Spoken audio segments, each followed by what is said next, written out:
Have just what you need on this week's episode of the IDP Plus Player Props Podcast.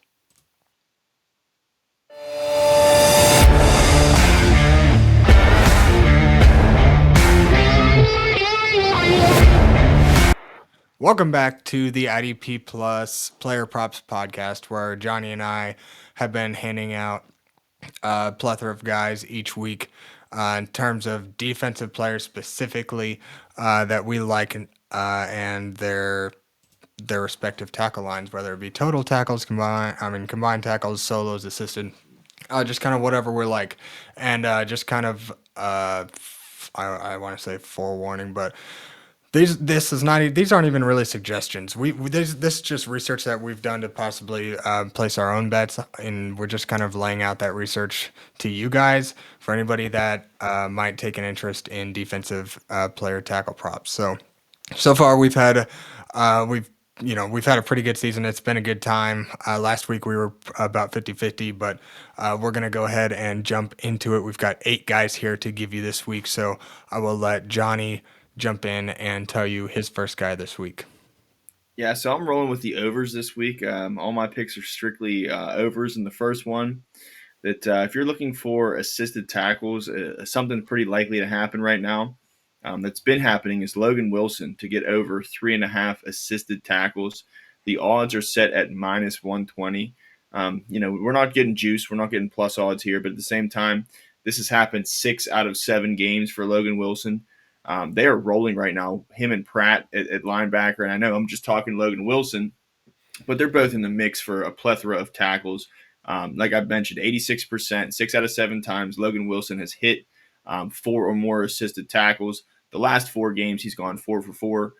He gets a great matchup this week versus Philadelphia. I expect Philadelphia to not only be up in this game, at least at some point, but rushing the ball a lot. Heavy dose of Saquon Barkley. So I think Logan Wilson, this is I usually stay away from like top dogs, top linebackers that are high marks. This is a high mark for 3.5 assists, but he's hit it 6 out of 7 times. It's decent odds here at minus 120. This might be one that you're looking for if you're a Logan Wilson fan, and maybe there's a reason why it's minus 120 instead of plus 120. It's because it's likely, but unless you really are discounting the past and know something that Vegas knows, I don't see why this wouldn't be one that you'd like. So Logan Wilson, I'll start it off with him. That's a great start because Logan Wilson has actually put together a series of pretty reliable production so far this season, where we haven't really seen that out of him so far. We've seen elite talent and just mass potential, but we haven't seen a full season put together.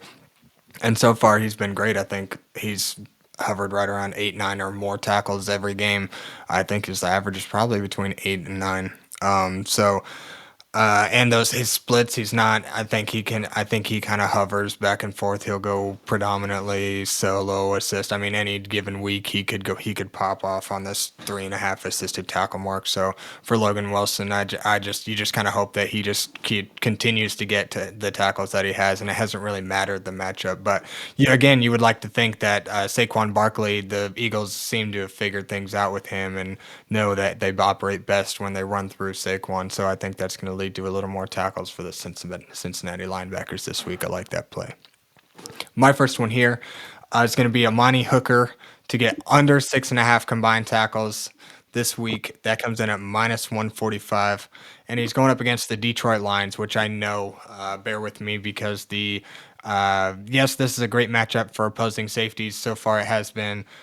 Detroit just tends to just kind of bleed production to opposing defensive backs. But Amani Hooker has hardly sniffed this 7 tackle mark that he has to get to in order for us to fail here. He's only hit it, I think, 1 week. No, actually, he hasn't hit it at all so far this year. I'm actually thinking of the research I did on somebody later. So Amani Hooker hasn't even hit this mark at all this year, and he's been in arguably top 5 to 10 matchups for opposing for safeties, and he still hasn't even come. He's hardly come close to this. I think he's only even had 6 tackles a couple of times. So give me the odds on history repeating itself yet again. I even went back to like last year, and he hit this in like a third of the games where he played 100% of the snaps. So it's not really doesn't really seem to be a matchup dependent kind of player. It just seems to be game dependent, and I'm willing to take the odds that he continues the streak where he just doesn't reach the 7 tackle mark. He just seems to be elsewhere on the field, doing what he needs to do. So, count me in on Amani Hooker under 6.5 combined tackles at -145 this week against Detroit. Yeah, I like that a lot, man. I wouldn't have liked it beginning of the season because I thought Amani Hooker was in for a big week, but a big year, I should say, wasn't the case this far. And I mean, you're only looking at 145. This is not a -200 or -190. This is decent odds here for something that has never happened. So again, maybe there's a reason for that. Maybe bad luck. Cross your fingers, but no, history has rolled so far, and I'm with you, man. Amani Hooker, despite the good matchup, like you said, he's had him before, has never hit this mark. So that's a good find right there, Axton. I like that one, Amani Hooker under, and usually the unders, like we said, have been hitting. So let's let the good time rolls with Amani Hooker's under on that one. Moving into my next pick, I'm going to go another big household name here. So I'm really breaking my mold, and that is Kyzir White. Let's go over 7.5 combined tackles at -110. If this is -150, -170, not really interested. But for -110, coming off last week, Kyzir White was actually questionable going into that game. Played 100% snaps, even with that questionable tag. Got his 10 combined tackles, 3 solos, 7 assists. We've seen Kyzir White rack up assisted tackles at an alarming rate. I mean, he has 18 solos on the year, 37 assists. He's more than doubling his assist to tackle ratio. So, I mean, bottom line is he is in the mix. Even if it is majority combined tackles, that's all right because we're going for combined here. He's hit this marker in 4 out of 6 weeks. And I know it's week 8. They have not had their bye yet in Arizona. And the reason I'm saying 4 out of 6 is because in week 6 versus Green Bay, he actually only played 29% of snaps. Then he got hurt, was forced out of that game. He finished with 3 assisted tackles. So let's do the math. 30% of snaps. He got 3 tackles. Well, let's just say multiply it by 3 to get to 90% snaps. We know he plays 100.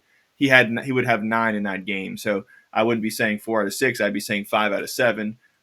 Again, a great stat there. It's not quite 86%, not 6 of 7, but 5 out of 7 is pretty darn good too. So Kyzir White, let's keep the good times rolling. He gets a great matchup. Had a great matchup last week. That's glad to see because he got those 10 tackles. Perhaps he gets an even better matchup this week. Last week was the Chargers. This week it is Miami. I'm thinking maybe Tua Tagovailoa. They hand the ball off a lot. Maybe the Dolphins are up in this game even, and that forces game flow to for the Miami to run the ball, and maybe they try to protect Tua coming back off that injury if he indeed does play. Maybe they give a couple more extra handoffs. We know they have Achane, Mostert, and now a confident rookie in Jalen Wright. So there's a plethora of touches to go around there, which is the perfect storm, I think, for Kyzir White. And he's a pretty elite tackle getter. And when we're only asking for 7.5, I don't think it's too much to ask for. So at -110, Axton, I feel like this is a good storm for Kyzir White. I like those odds for Kaiser's combined line because he lives over 7 tackles a game. I mean, I think from what I was looking at, that there's maybe you said one game where he left early, and maybe like 1 or 2 other games where he hasn't hit this ever. Otherwise, he like say he's just one of those notorious tackle getters, and I'm not sure if he leads the team. He might be battling Buda Baker on that, but arguably up there on this team in terms of just leading, in terms of just a leader. So Kyzir White's just he's historically been all over the field, and in this matchup, who again? Oh, remind me, Johnny. Miami. Yeah, my well, yeah. Miami's got Tua back. Miami's gonna be firing on all cylinders. You're gonna see probably 20 or more touches from the running backs. If Mostert's healthy, then that just lends well to opposing linebackers.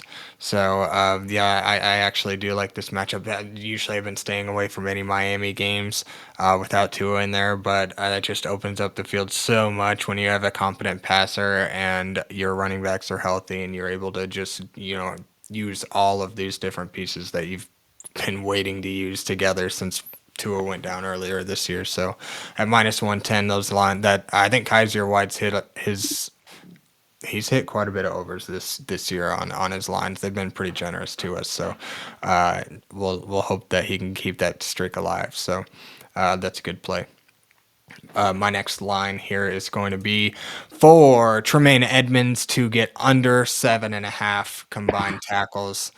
This comes in at -145, and he goes up against the Cleveland Browns, which again, I'm kind of going against the grain here, where we're kind of looking at maybe what would appear to be a plus matchup, maybe for opposing linebackers. But I'm just going to remind everybody that if you go back and you look at the just total tackles to each of the linebackers for Chicago, you're going to notice that there's quite a big difference in just the amount of tackles that TJ Edwards gets as opposed to Tremaine Edmunds. It's not like we're looking at a Colts linebacking core where it could be any given week that one of them gets more than the other or they're both getting 10 tackles a game. No, it's been Tremaine Edmunds arguably sitting well under 8 tackles a game. I think he's had one game above 7.5 tackles where he had 11, and that was earlier this year. But otherwise, his best game has only been 6 tackles, I believe. So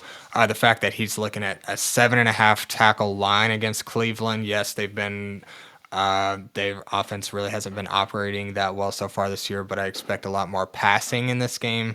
Maybe Tremaine Edmonds. I know he's probably more of a he's probably playing more deep than run stuffing. That's probably where you're seeing TJ Edwards get more of that work. But I just don't see Tremaine Edmonds surpassing the 7.5 tackle line. I think that Cleveland's offense is going to probably try to push the ball downfield. But either way, I think this game could be out of hand early with the way that Chicago's offense has been operating. So we'll just see. I like say I'm kind of like where I was with Amani Hooker. This is just something that just hasn't happened yet so far. I guess he has the one game, but it's not something that Tremaine Edmonds can. It seems like a bar that's a little bit too high for him, regardless of matchup. So I'm not really looking too hard at the matchup. I'm just more or less looking at Tremaine Edmonds historically, and I don't think in any year prior he has really been much to see this 8 tackle mark, anyways. So I'm gonna bank on Edwards getting most of the tackles this week, and Tremaine Edmonds staying under 7.5. So that's my second play for this week. So Johnny, thoughts, and what's your next play?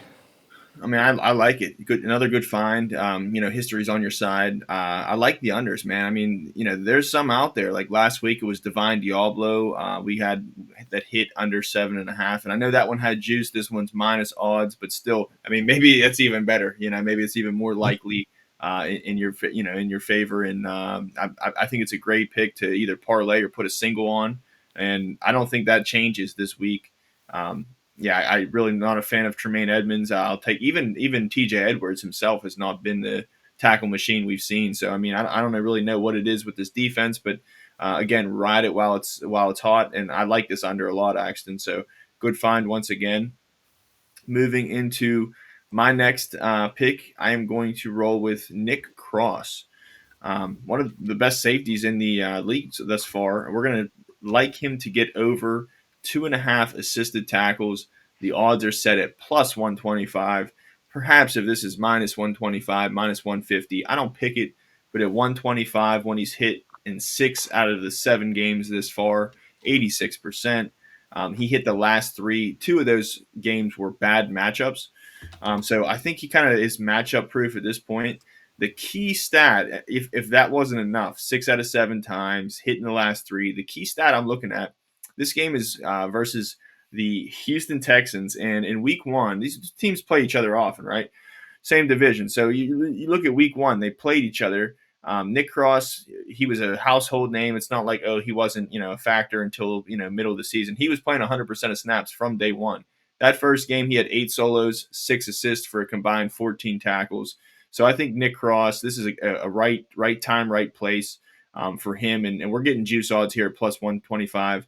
Additionally, I'm not gonna, we're not gonna put his name up on the stage, but another guy I was thinking, if you're interested in this game, is Julian Blackman. I know his line is at 6.5 combined tackles. The first game versus the Houston Texans, he actually had 13 tackles.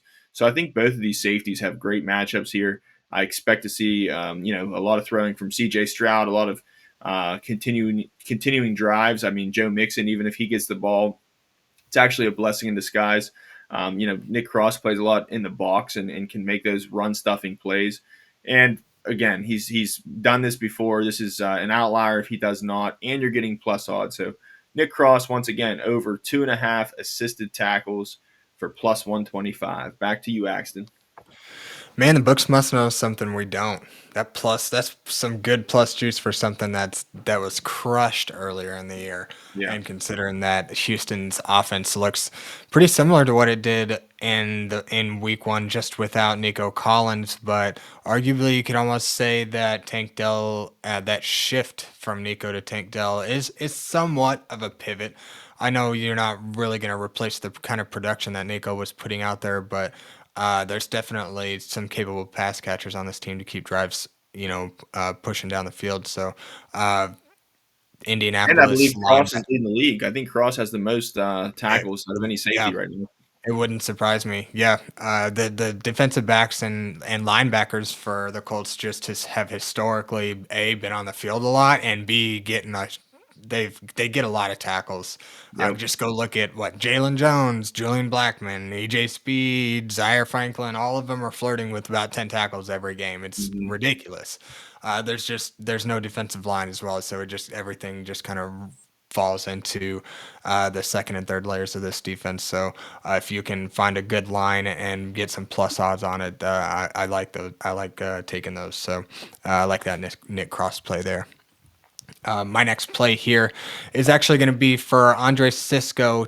I'm going with a lot of unders this week. That just seems to be pretty popular. I'm trying to shake things up. We actually hit 2 out of 3 last week, so I'm trying to be more friendly with unders. When I don't see a lot of lines I like, then I try to find lines that I especially don't like, you know what I mean?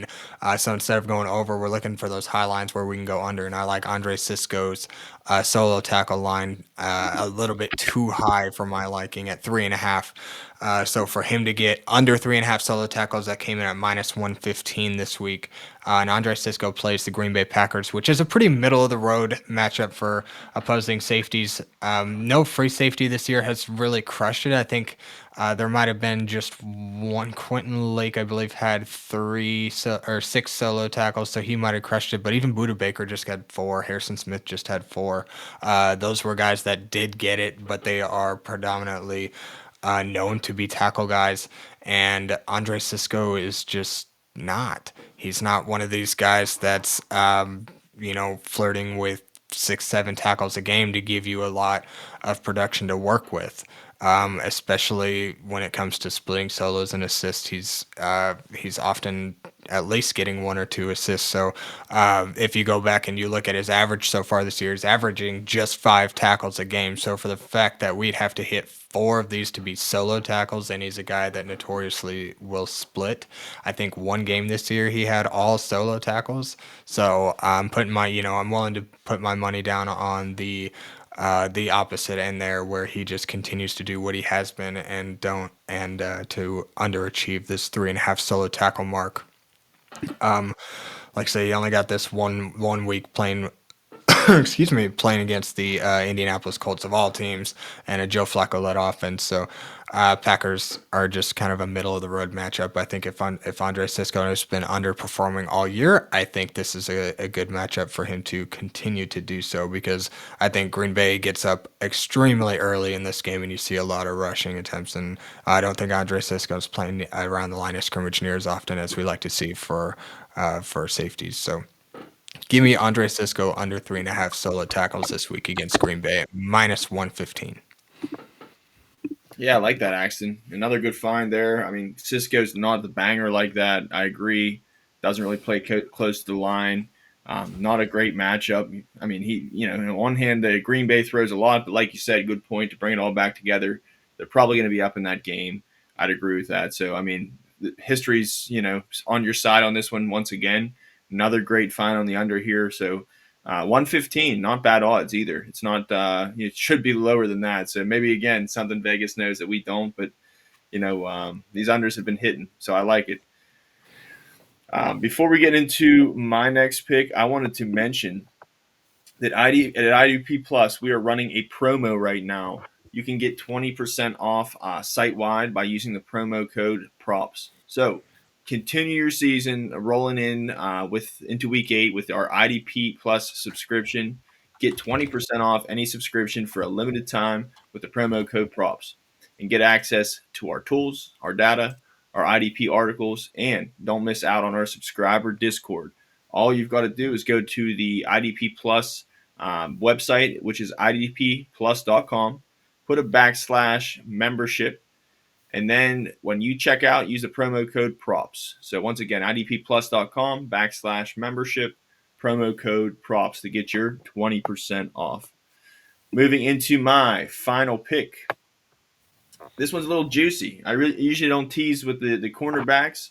This is the year of the cornerbacks, man. We got Jalen Jones, Alontae Taylor, Adebo before he got hurt, Moss. So many, perennial cornerbacks getting these tackles. It almost makes them feel like safeties. And over the last 3 games, especially, Deommodore Lenoir feels like that kind of player. I mean, he's 100% or close to type of player. He does play cornerback, so he's not a safety. They have Jair Brown, Malik Mustafa right now filling in for Hufanga. But hey, as the cards have been dealt these last 3 weeks, things have been the stars have aligned well for Lenoir. He's hit this first and foremost in 4 out of 7 weeks. So again, it's over half. It's usually not something to write home about. 4 out of 7, but when you hit the last 3 games, 2 of those games were bad matchups. Arizona and Kansas City for the cornerback. So he has a great week 8 matchup versus Dallas. The only thing about Lenoir is he is listed as questionable right now. So again, one of those lines where if it's -125, -150, I'm probably not talking about it. But we're riding the wave right now. It's hot and it's at +125. So just be aware that if he does not play, this play is probably scratched and you get your money back. So it's kind of like risk reward type of thing. But keep in mind, if you're doing a parlay, you will lose a little bit of odds on that, juice on that, because if he doesn't play. But man, a great. All we need him is to get 1.5 assists. He has done this the last 3 games, 4 out of 7. Again, the first couple games of the season weren't in his favor for this marker, but the last 3 have, and maybe that has something to do with the way that the safety position has shaken out with Hufanga's injury, and they've kind of been ragtagging him back there. George Odom, I know, has been in and out too. So like maybe they're switching up the formations. I haven't looked that much into it, but he's just been terrific as far as getting tackles in general, which is another good reason why I think this is likely to hit.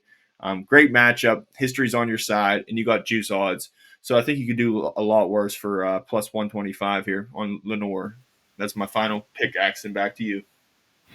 Yeah, he's done what you want to see with cornerbacks, and in that with matchups where there's expected to be a lot of passing, you're seeing the cornerbacks get a lot of tackles. So I expect that this game will actually be closer than what we want to think because Debo's banged up. Kittle's even banged up. He might be the only healthy one. Jordan Mason's underperforming. Ayuk's out for the season. So we're seeing an offense that's usually pretty high powered kind of stumble a little bit. So I think that the Cowboys have had kind of a shaky start to this season, and they need something.